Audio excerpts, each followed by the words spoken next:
O adeus no Hotel Splendor foi o golpe final na mulher que Beatriz um dia foi. Agora, sob a pele de Isabel Moreira, ela não busca mais o marido, mas a destruição do império que ele ajudou a construir. No capítulo 3, Segredos Escondidos, a caçada leva nossa protagonista ao santuário da família Bittencourt, onde ela descobrirá que a vida dupla de Otávio era apenas a ponta de um iceberg de traições que envolvem seu próprio passado. Prepare-se. A verdade é um labirinto onde nem todos conseguem sair vivos. O amanhecer sobre a capital tinha uma cor cinzenta, como se o próprio céu estivesse de luto pela inocência perdida de Beatriz. Dentro do carro de fuga, o silêncio entre ela e Dona Célia não era mais de desconfiança, mas de uma aliança forjada no fogo. A maleta de couro, agora aberta sobre o colo de Beatriz, revelava documentos que faziam a transportadora de Otávio parecer uma loja de brinquedos. Eram contratos de concessões portuárias, registros de navios fantasmas, e o mais perturbador, fotos de Otávio, o Henrique, ainda jovem, ao lado de uma mulher que não era Letícia, nem a matriarca Bittencourt. O destino agora era a Casa das Bonecas, a lendária mansão de campo dos Bittencourt, encravada no alto de uma serra protegida por segurança privada e cercas eletrificadas. Beatriz sabia que entrar ali era caminhar para a boca do lobo, mas os arquivos indicavam que era naquele local, em um servidor físico offline, que residia a prova final, a lista de pagamentos que mantinha o Dr. Arnaldo e metade da cúpula da polícia no bolso da família. A infiltração não seria feita pelas sombras, mas pela luz. Usando a identidade de uma especialista em restauração de obras de arte, uma habilidade real que Beatriz possuía e que Otávio sempre incentivara, ela conseguiu um agendamento para avaliar uma coleção de quadros antigos que a família Bittencourt pretendia leiloar. Ao cruzar os portões imponentes da mansão, Beatriz sentiu o peso da opulência. Cada estátua de mármore e cada lustre de cristal parecia vigiá-la com olhos frios e julgadores. A mansão era um labirinto de corredores silenciosos e salas decoradas com um luxo ofensivo. Beatriz foi conduzida até a biblioteca por um mordomo de gestos mecânicos. Enquanto fingia examinar a pátina de um quadro do século XVIII, seus olhos buscavam a entrada para o escritório privado do patriarca. A tensão aumentava a cada segundo. O som de seus próprios passos no tapete aveludado parecia um trovão em seus ouvidos. Foi então que ela ouviu. Em uma moldura discreta sobre uma mesa lateral, havia uma foto de família. No centro, o patriarca Bittencourt abraçava uma jovem Beatriz, anos mais nova, em uma festa de formatura que ela mesma havia esquecido. O choque foi paralisante. Ela não era uma estranha para aquela família. Ela fora apagada. A lembrança, bloqueada por um trauma que agora começava a emergir, mostrava que seu encontro com Otávio, 10 anos atrás, não fora obra do destino, mas um arranjo planejado por seu próprio pai, um antigo contador da família que desaparecera em circunstâncias nunca explicadas. A compreensão de que seu casamento fora um contrato de vigilância vitalício fez Beatriz perder o equilíbrio. Otávio não a escolhera, ele fora designado para monitorar a filha do homem que sabia demais. A traição não começara no hotel, nem no porão, ela começara no dia em que ela dissera sim no altar. Movida por uma fúria que queimava mais que um incêndio químico, ela encontrou a passagem secreta atrás da estante de livros, exatamente onde os esquemas do caderno de Otávio indicavam. Dentro do escritório oculto, o ar era frio e carregado com um cheiro de papel velho e eletrônicos. Beatriz conectou o dispositivo de extração de dados que Dona Célia lhe dera. Enquanto a barra de progresso avançava lentamente na tela, ela começou a revistar as gavetas físicas. Em um fundo falso, encontrou um diário com a caligrafia de seu pai. As últimas palavras escritas por ele eram um aviso desesperado para ela, datado do dia de seu desaparecimento: não confie no engenheiro. O amor dele é a sua prisão. O som de vozes se aproximando da biblioteca a fez congelar. Não era o mordomo. Era a voz de Letícia, discutindo com um homem cuja voz Beatriz não reconheceu de imediato, mas que exalava uma autoridade perigosa. Eles falavam sobre a visitante na biblioteca e como o Dr. Arnaldo já estava a caminho para terminar o serviço que falhara no hotel. Beatriz percebeu que sua cobertura fora soprada antes mesmo de começar. Sem saída pela porta principal, ela buscou uma rota alternativa pelos dutos de serviço da mansão. O pânico tentava assumir o controle, mas a imagem do diário de seu pai em suas mãos servia como uma âncora. Ela não morreria ali. Não antes de fazer cada um daqueles nomes pagar pela vida que lhe fora roubada. Ao emergir em um dos jardins laterais, Beatriz viu o carro de Dona Célia sendo cercado por homens armados. A vizinha, no entanto, não estava se rendendo. Em um movimento brusco, Dona Célia jogou o carro contra o portão lateral, criando uma distração barulhenta que atraiu os guardas. Beatriz aproveitou o segundo de caos para correr em direção à mata que circundava a mansão, sentindo o galho das árvores chicotear em seu rosto. No meio da escuridão da floresta, Beatriz parou para retomar o fôlego. Ela olhou para o dispositivo em sua mão. Os dados haviam sido copiados com sucesso. Ela tinha a lista. Ela tinha os nomes. Mas, ao abrir o arquivo no celular para uma verificação rápida, o primeiro nome no topo da lista de beneficiários da família Bittencourt a fez cair de joelhos na terra úmida. Não era o nome de Otávio. Não era o do Dr. Arnaldo. Era o nome de alguém que Beatriz acreditava ser sua única aliada desde o início de todo esse pesadelo. Quem é o nome no topo da lista de corrupção? Dona Célia seria a traidora final ou há alguém ainda mais próximo de Beatriz movendo as peças? O impacto da revelação foi maior do que qualquer explosão. Beatriz olhava para a tela do celular, onde o brilho frio iluminava o nome de sua própria mãe, desaparecida há anos e dada como morta em um acidente de carro. O nome estava lá, vinculado a uma conta em um paraíso fiscal que recebia depósitos mensais vultosos da transportadora de Otávio. A traição não era apenas matrimonial ou profissional, era sanguínea. A sensação de estar em um abismo sem fundo tomou conta de Beatriz. Se sua mãe estava viva e sendo sustentada pelo esquema dos Bittencourt, então toda sua vida, desde a infância, fora uma encenação. Ela percebeu que Otávio não era apenas seu guarda, mas o elo de ligação que garantia o silêncio de sua mãe em algum lugar do mundo. O desaparecimento de Otávio não fora apenas uma fuga de negócios, fora o colapso de uma estrutura familiar podre. Enquanto Beatriz rastejava pela vegetação densa, fugindo das lanternas que varriam a floresta atrás dela, seu celular vibrou. Era uma chamada de vídeo de um número restrito. Ao atender, a imagem que apareceu na tela não foi a de Otávio, mas a de Letícia. A investigadora estava dentro de um quarto de hospital luxuoso, e a câmera focava em uma mulher idosa, ligada a aparelhos, mas com os mesmos olhos de Beatriz. Letícia não disse nada, apenas apontou a arma para a mão da mulher acamada, onde uma aliança idêntica à de Beatriz brilhava. O recado era mudo e mortal. Se Beatriz entregasse os dados que extraíra da mansão, sua mãe pagaria o preço. O jogo mudará novamente de configuração. A vingança que parecia tão clara minutos atrás agora estava manchada pelo peso de uma vida que Beatriz pensava ter perdido para sempre. Movida por um instinto que misturava ódio e uma esperança dolorosa, Beatriz conseguiu chegar ao ponto de encontro secundário que Dona Célia estabelecera, uma antiga capela abandonada na base da serra. Lá, ela encontrou a vizinha ferida, cuidando de um corte profundo no braço. Dona Célia olhou para Beatriz e viu que o segredo fora descoberto. Sem palavras, a idosa entregou a Beatriz uma carta amarelada, guardada por anos dentro do forro de sua jaqueta.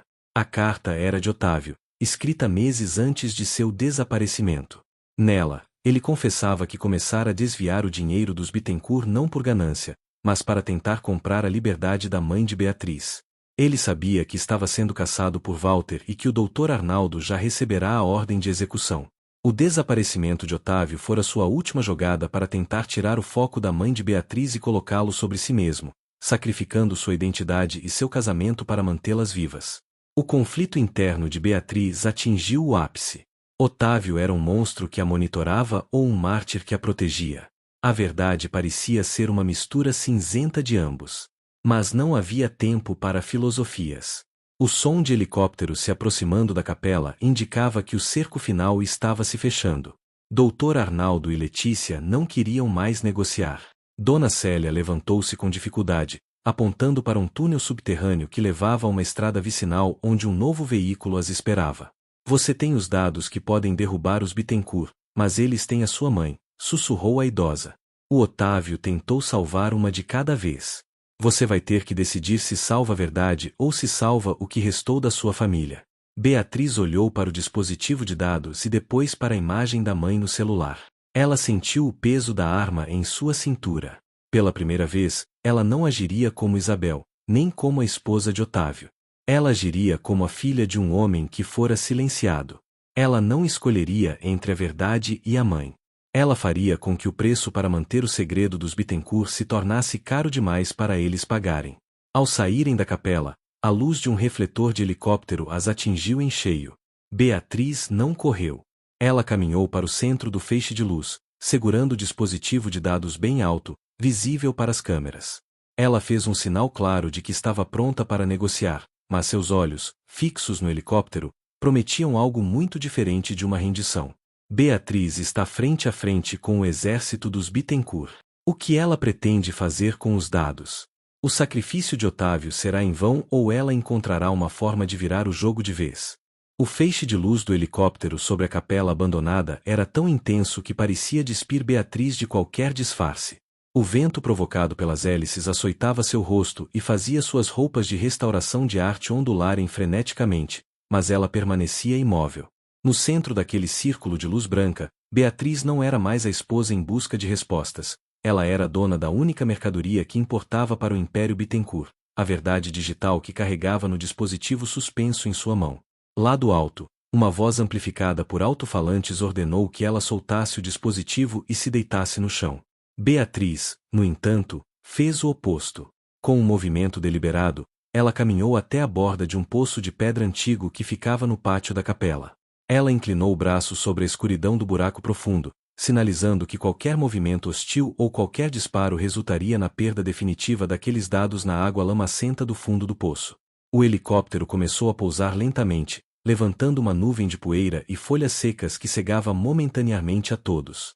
Quando a poeira baixou, a porta da aeronave se abriu.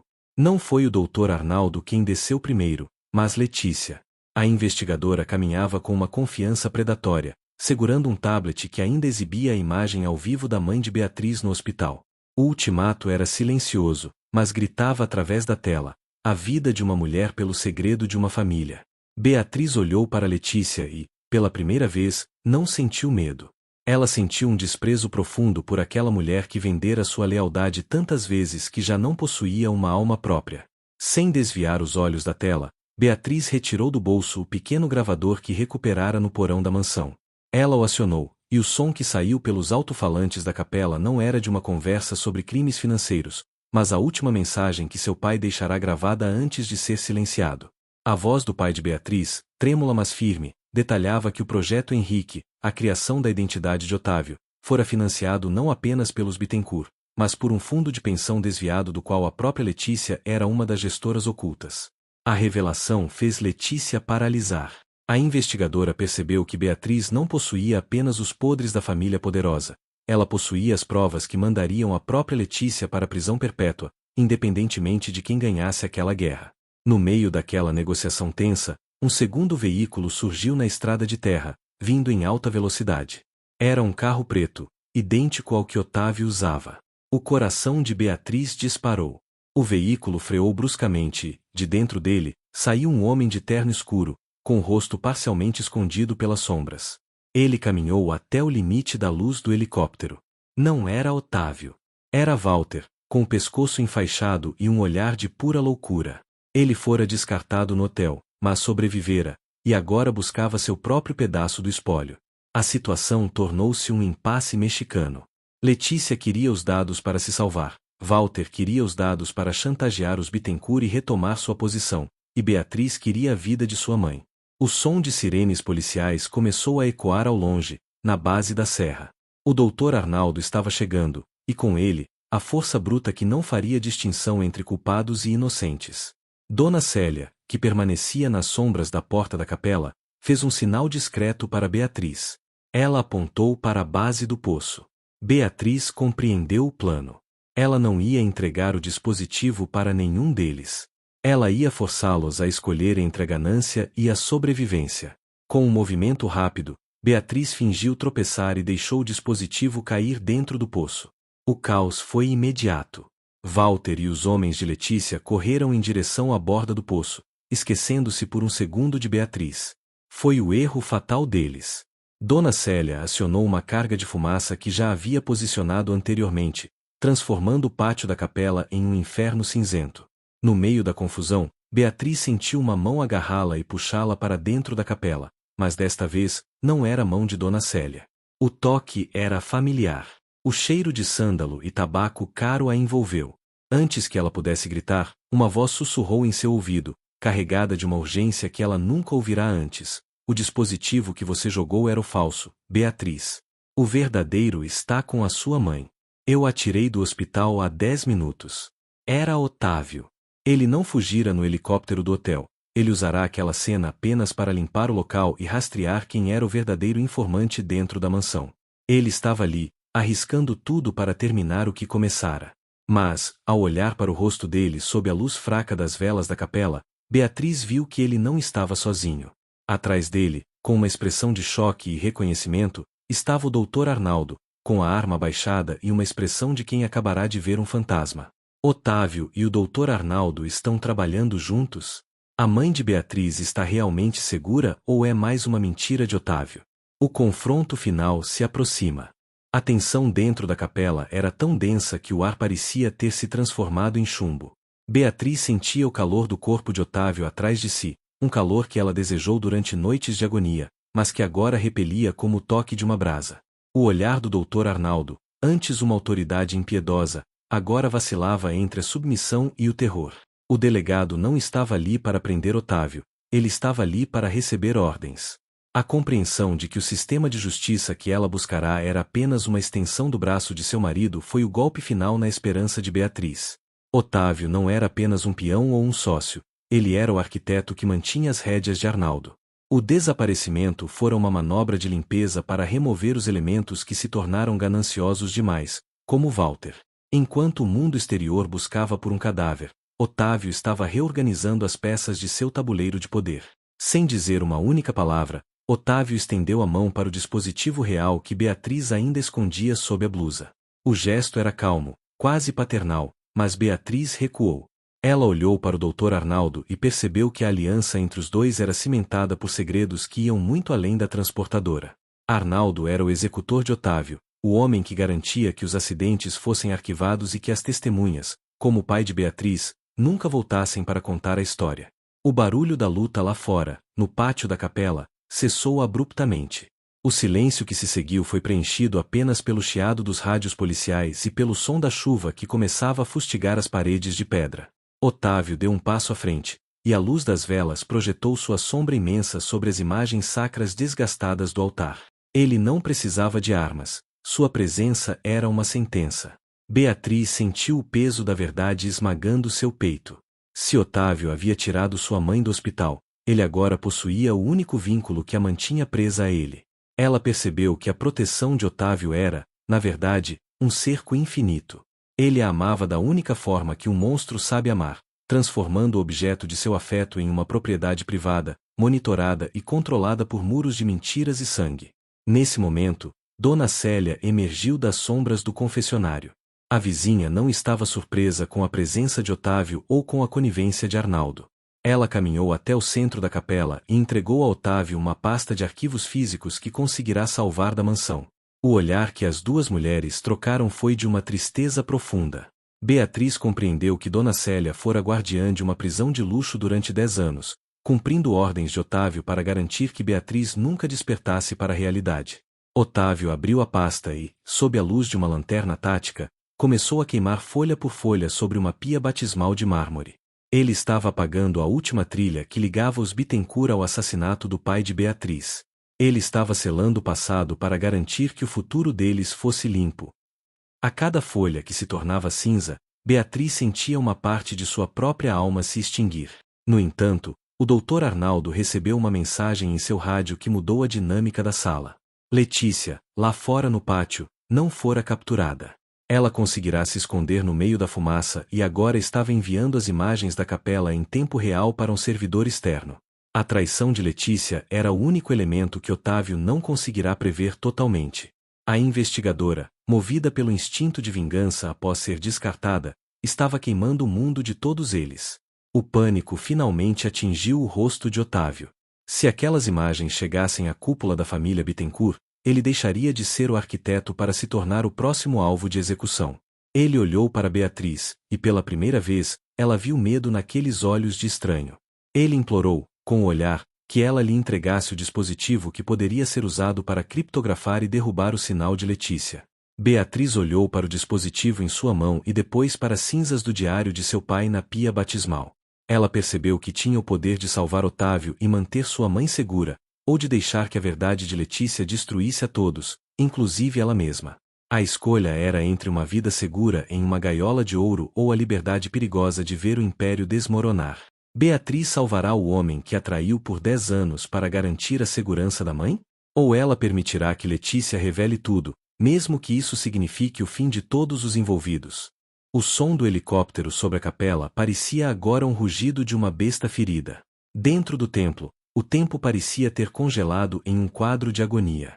Beatriz observava as cinzas do passado de seu pai flutuarem no ar, enquanto Otávio estendia a mão, esperando que a esposa, aquela que ele acreditava ter moldado perfeitamente, o salvasse do abismo que Letícia acabará de abrir.